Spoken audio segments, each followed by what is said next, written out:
One morning, Rusty was doing his usual morning maintenance run.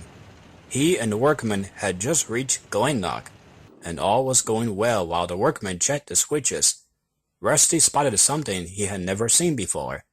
Neatly hidden by overgrown shrubs and weeds were old, rusty railway lines, not far from the station, were broken in several places.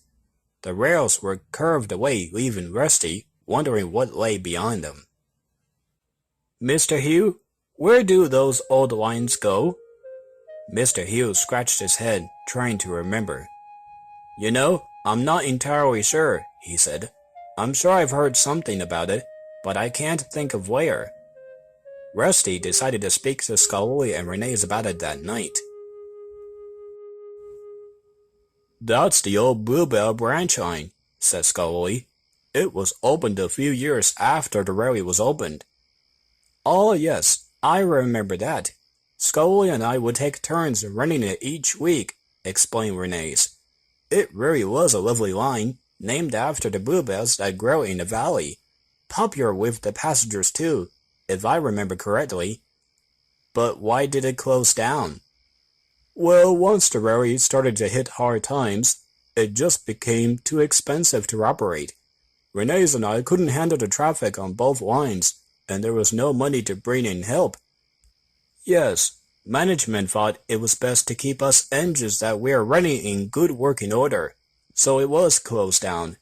Sadly, by the time the economic situation had improved, interest had waned, and eventually it had been all but forgotten."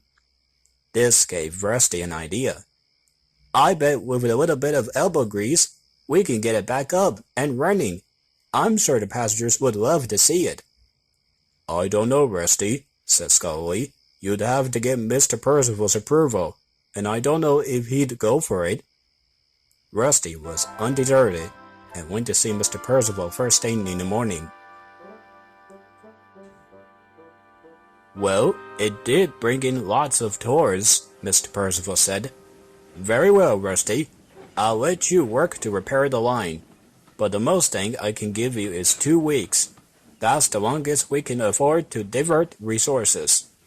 If it's not ready by then, I have no choice but to close it down." "Oh, thank you, sir. I won't let you down." That Monday, Rusty and the workmen started work on the line, cutting back the growth and laying new rails. The other engines, Sir Handel and Peter Sam, helped too. They even lended a hand when possible, but the work was long and hard. After a week had gone by, Elizabeth, the vintage truck, thought cleaning up the line was too ridiculous. "Honestly, what a waste of time," she grumbled. Sir Handel was upset. "She's right," he said. "We'll never get it done in 2 weeks." "But we can't give up," said Rusty. The engines worked harder than ever, but time was running out. The next day, Rusty had a clever idea. He saw Elizabeth waiting at the level crossing with a load of straw in her trailer. "If only we had a truck to help us," Rusty sighed to himself. "But I couldn't possibly help you. I'm a vintage truck," she replied. "You'll never get it all done in a week, not without some help." "Well, why don't you help?" Rusty suggested. "Me?" Elizabeth asked suspiciously. "Yes, you. You would be perfect for hauling away waste and debris. We all do need a special kind of truck," Rusty teased, "and you can bring us supplies faster than the system we already have. What do you say?" "Absolutely not. You are a lot cost, and the sooner you expect that, the better off you'll be." And with that, Elizabeth went off, snorting fiercely to herself. A sly smile crept onto Rusty's face. "You're right, Elizabeth. Besides, you're too old for this job anyway." Elizabeth braked sharply. "I mean, there's no way you're strong enough to do all of the work we need. Now, a modern diesel truck, on the other hand—" "Now you listen here," snapped Elizabeth. "I'm good enough for any job." "Fine, I'll help, but only to teach you a thing or two about manners."